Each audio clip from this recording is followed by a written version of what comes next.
Hello friends, સ્વાગત છે તમારો અમારી ચેનલ ધ રેસિપી કિચનમાં। તો આજે આપણે બનાવીશું પનીર ટીકા મસાલાની સબ્જી, અને એ પણ ઢાબા સ્ટાઇલ, એટલે કે થોડો કાઠિયાવાડી ટચ આપીશું આપણે તેમાં। પનીરની સબ્જી તો ઘણી વેરાયટીમાં બનતી હોય છે, તો આજે આપણે આ ઢાબા સ્ટાઇલ પનીરની સબ્જી જે છે એ આપણે કેવી રીતે બનાવીશું તે જોઈ લઈએ। સિમ્પલ રેસિપી છે।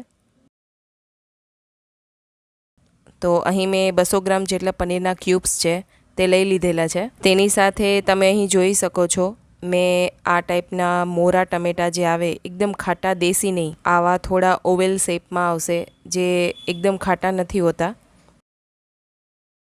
તે આપણે 4 નંગ લઈશું। 5 નંગ જેટલી આપણે અહીં ડુંગળી લીધેલી છે મીડિયમ સાઇઝની, અને 4 થી 5 જેટલા મેં મોરા મરચાં લીધેલા છે। એક સાવ નાનો આદુનો ટુકડો લીધેલો છે। ત્યાર પછી મેં અહીં 15 થી 17 જેટલી લસણની કળી લીધેલી છે, નાની એવી છે। મોટી સાઇઝની લ્યો તો 8 કે 10 નંગ લેવાની છે। હવે સૌપ્રથમ આપણે અડધા બાઉલ જેટલી અહીં મેં ઘાટી છાશ લીધેલી છે, તે એક મોટા બાઉલમાં લઈ લઈશું। ત્યાર પછી તેમાં 1/4 ટીસ્પૂન જેટલી આપણે હળદર એડ કરીશું। હાફ ટીસ્પૂન કરતાં પણ ઓછું એટલું મરચું પાવડર એડ કરીશું। પિંચ ઓફ જેટલી આપણે હિંગ એડ કરીશું। હાફ ટીસ્પૂન ધાણા જીરું એડ કરીશું, અને અહીં 1 ચમચી જેટલો મેં ચણાનો લોટ લીધેલો છે એ એડ કરીશું। 1/4 ટીસ્પૂન જેટલું આપણે સોલ્ટ એડ કરીશું। આ બધું આપણે સારી રીતે મિક્સ કરવાનું છે।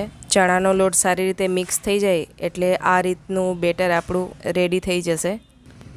હવે જે મોટા પનીરના ક્યુબ્સ હતા તેને મેં આ રીતે નાના નાના ક્યુબ્સમાં કટ કરી અને લઈ લીધેલા છે। તેને આપણે જે પેલું છાશનું બેટર આપણે બનાવેલું હતું તેમાં એડ કરી દઈશું, અને સારી રીતે હલાવી લઈશું, મિક્સ કરી દઈશું। અને આ છાશમાં મેરિનેટ જે પનીર છે એને આપણે સાઈડમાં રાખી દઈશું।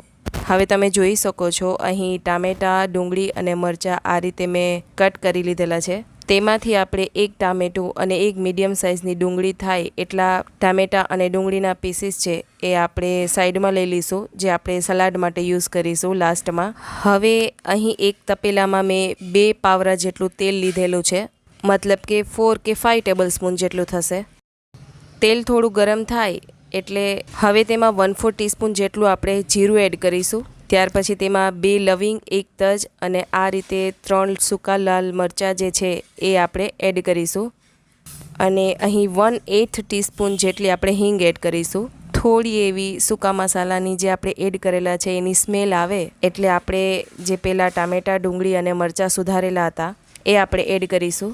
એક નાનો ટુકડો હતો આદુનો, એ એડ કરીશું। ત્યાર પછી તેમાં 1/8 ટીસ્પૂન જેટલી આપણે હળદર એડ કરીશું। હાફ ટીસ્પૂન સોલ્ટ એડ કરીશું। અહીં સબ્જીમાં એક સારું એવું ગ્રેવીનું ટેક્સચર લાવવા માટે અને ગ્રેવીને થોડી થિકનેસ આપવા માટે અને બધા મસાલાને સારી રીતે કોટિંગ કરી શકે તેના માટે મેં અહીં સિંગદાણા લીધેલા છે, જે 3 ટેબલ સ્પૂન જેટલા છે, તે એડ કરીશું। હવે આ બધું આપણે મિક્સ કરી અને એકવાર હલાવી લઈશું, અને તેને ઢાંકીને બધી સબ્જીને આપણે 15 મિનિટ માટે પકાવવા દઈશું।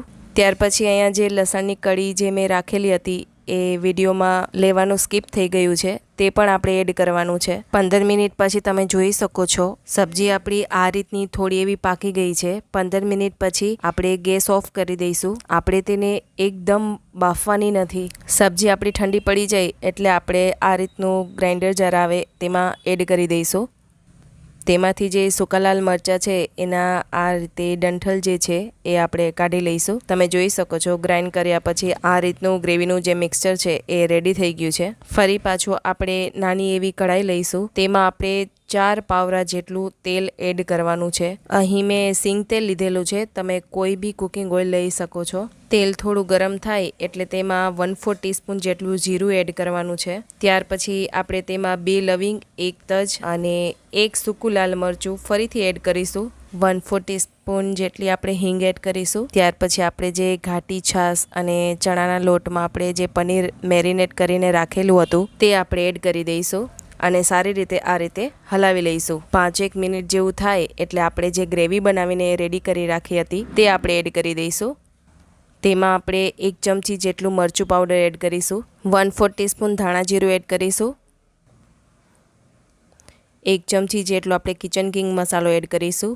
ત્યાર પછી અડધી ચમચી જેટલો આપણે ગરમ મસાલો એડ કરીશું। હવે અહીં મેં નમક એડ કરેલું નથી, કેમ કે જે ઘાટી છાશવાળું મિશ્રણ હતું તેમાં પણ નમક એડ કરેલું હતું અને જે ગ્રેવી આપણે બનાવેલી હતી તેમાં પણ નમક આપણે એડ કરેલું હતું. તમે અહીં ટેસ્ટ કરી શકો છો. જો તમને ઓછું લાગે તો તમે એડ કરી શકો છો. એકવાર આ રીતે બધું મિક્સ કરી અને હલાવી લઈશું અને ત્યાર પછી આપણે તેને ઢાંકી દઈશું. આ રીતે 5-5 મિનિટે આપણે તેને ખોલીને એકવાર હલાવતા જઈશું. 15 મિનિટ જેવું થઈ જાય એટલે તમે જોઈ શકો છો આ રીતે તેલ છે એ બધું છૂટું પડી ગયું છે અને આપણી જે સબ્જી છે એ એકદમ સરસ રેડી થઈ છે. તમે જોઈ શકો છો એનો કલર પણ કેટલો સરસ આવ્યો છે. લાસ્ટમાં આપણે કસૂરી મેથી છે એ આ રીતે હાથ વડે આ રીતે ક્રશ કરી એડ કરીશું અને એટ લાસ્ટ આપણે કોથમીર એડ કરીશું અને ફરી પાછું મિક્સ કરી અને હલાવી લઈશું અને ફરી પાછું 5 મિનિટ આપણે ઢાંકી અને રહેવા દઈશું. તમે જોઈ શકો છો ફરી પાછું તેલ છે એ એકદમ છૂટું પડી ગયું છે ગ્રેવીથી, મતલબ કે આપણી જે ગ્રેવી છે એ એકદમ પાકીને રેડી થઈ ગઈ છે અને સબ્જી પણ આપણી એકદમ ડિલિશિયસ એવી રેડી થઈ ગઈ છે. તમે જોઈ શકો છો. હું તમને આ રીતે ચમચાથી લઈને બતાવું. આપણું એકદમ કાઠિયાવાડી ઢાબા સ્ટાઇલ પનીર ટીકા મસાલા સબ્જી છે એ રેડી થઈ ગઈ છે. કાઠિયાવાડી પનીરની સબ્જી છે તો એની સાથે મેં અહીં ઘઉંની રોટલી જે છે એ જ સર્વ કરી છે. તે આપણે ગરમા ગરમ બનાવી લઈશું. તેની સાથે મેં અહીં ઘઉંની રોટલી જ સર્વ કરી છે. લાસ્ટમાં હવે આપણે પ્લેટિંગ કરી લઈશું. અહીં એક ડીશમાં મેં સબ્જી એડ કરી છે. ત્યાર પછી આપણે જે ગરમ રોટલી છે એ સર્વ કરીશું. ત્યાર પછી આપણે જે સૌપ્રથમ ડુંગળી અને ટામેટા કટ કરીને અલગ રાખેલા હતા તે આપણે એઝ અ સલાડ આપણે સર્વ કરીશું. છાશ વગર તો કાઠિયાવાડી ભોજન છે એ બિલકુલ અધૂરું છે, તે પણ રાખીશું. સર્વિંગમાં મેં સ્પ્રાઇટ પણ રાખેલી છે. તો તૈયાર છે આપણી એકદમ ઢાબા સ્ટાઇલ પનીર ટીકા મસાલાની સબ્જી, જેમાં આપણે કોઈ કાજુ કે મગજતરીના બી કે ખસખસ કે કોઈ મલાઈ એડ કર્યા વગર પણ આપણી ટેસ્ટી એવી ઢાબા સ્ટાઇલ પનીરની સબ્જી રેડી થઈ ગઈ છે. દેખાય છે ને એકદમ ટેમ્પટિંગ, મોઢામાં પાણી આવી જાય એવી સબ્જી બની છે. આપણી આ ઘાટી છાશમાંથી બનેલી પ્યોર કાઠિયાવાડી પનીરની સબ્જી અને એ પણ એકદમ ઢાબા સ્ટાઇલ. તમને કેવી લાગી એ ચોક્કસથી જણાવજો.